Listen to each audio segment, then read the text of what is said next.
In this video, we will study how to tackle equilibrium problems. First, we will define what equilibrium is. When we talk about equilibrium, what we mean is that the net force on a system is equal to zero, okay? Which essentially translates to this equation, which is summation of all the forces acting on a system. Okay, so if there are n such forces, then the summation of all the forces, okay, ends up being equal to zero. Okay.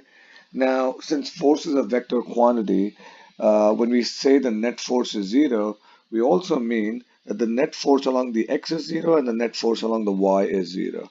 So we can write, for instance, f1x plus f2x plus, say, fnx.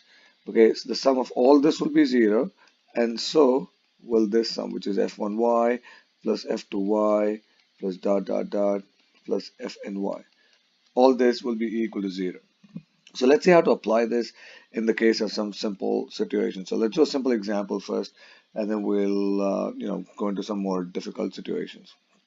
So let's take an object that is sitting on a surface, and let us say that there is a second object sitting on top of it. Let's say this guy's mass is 10 kg. Let's say this guy's mass is 5 kg. Okay, and we're assuming that everything is at rest. So, which basically means that the system is in equilibrium.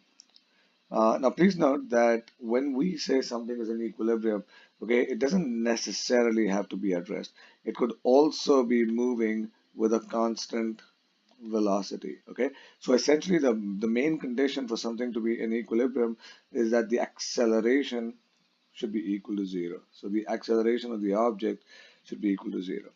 So now that we've clarified that, the first thing we'll do is we'll draw free body diagrams for each of the blocks. Okay, so first let's do it for the 5 kg block, and let's see how, what the forces are.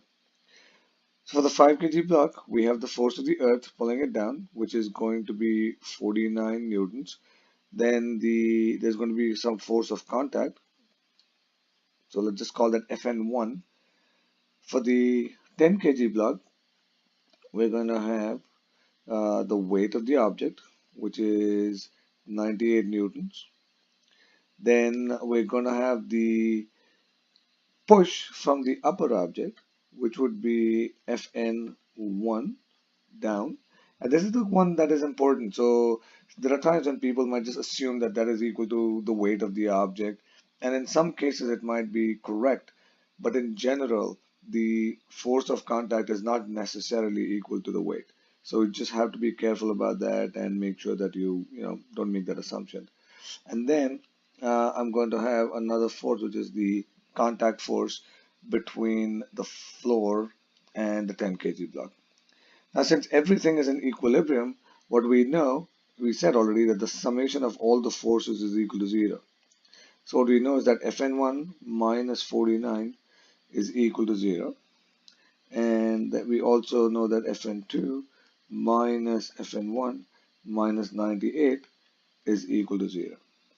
Now, the first of these equations tells me that Fn1 is equal to 49 newtons. And if I were to plug this back into the second equation, this then finally tells me that Fn2 is equal to 147 newtons. Okay, so simple problem.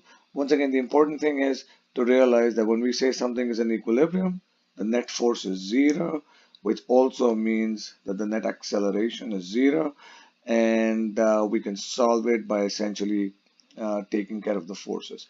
So in the next video, we will see what this entire situation looks like when you have forces in both the x and the y direction.